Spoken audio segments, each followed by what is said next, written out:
अझ जवान पुस्तामा तपाईँलाई भनिदियो येशू ख्रीष्ट विश्वासयोग्य हुनुहुन्छ, पवित्र विश्वासयोग्य हुनुहुन्छ।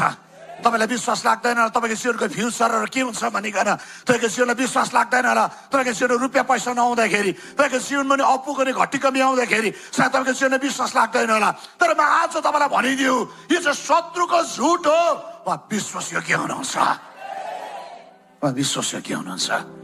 उहाँले यति कुरा भन्नुभएको छ, मेरो वचन पालन गर्नेहरूलाई म शिर तुलाउँछु, पुच्छर होइन शिखरमा राख्छु, फेदमा होइन भनेको उहाँ जिउँदो परमेश्वर हुनुहुन्छ।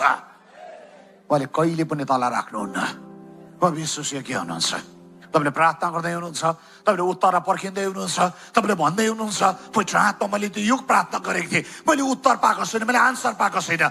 पर्खिनुहोस्, हो विश्वासयोग्य हुनुहुन्छ।